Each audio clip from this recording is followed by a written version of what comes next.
Hi, maths మేడీజీకి స్వాగతం. ఈరోజు previous TET పేపర్లో వచ్చిన క్వశ్చన్ ఒకసారి చూద్దాం. ఇక్కడ ఒక తండ్రి మరియు కుమారుల ప్రస్తుత వయస్సుల నిష్పత్తి 7:2 అయితే 8 సంవత్సరాల తర్వాత వారి వయస్సుల నిష్పత్తి 9:4 అయితే కుమారుడి ప్రస్తుత వయస్సు సంవత్సరాలలో అని అడుగుతున్నాడు. ఇది సింపుల్ అండి. లాజిక్ ఒకసారి మనం అర్థం చేసుకుంటే ప్రస్తుత వయసు ఎంత ఉంది? 7:2 ఉంది. ఆఫ్టర్ 8 ఇయర్స్ ఎంత అవుతుంది?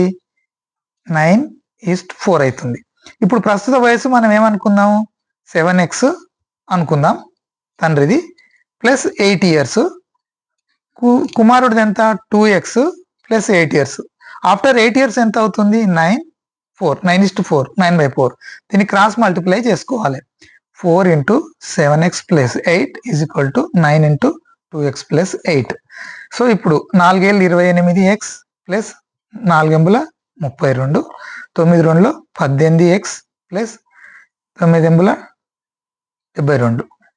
సో ఇప్పుడు ఏమవుతుంది? మనకి ఎక్స్ని ఇక్కడ తీసుకొచ్చి ఈ వాల్యూని అక్కడ తీసుకెళ్తే 28x minus 18x is equal to 72 minus 32. So 28 18 అంటే 10x is equal to 40. x is equal to 40/10. 0 0 cancel is equal to 4. x is equal to 4 వచ్చింది. సో మనకి కుమారుని వయసు కదా ఎంత? అది 2x is equal to 2 into 4 is equal to 8 years is the కుమారుని వయసు. 8 ఈజ్ ద రైట్ ఆన్సర్.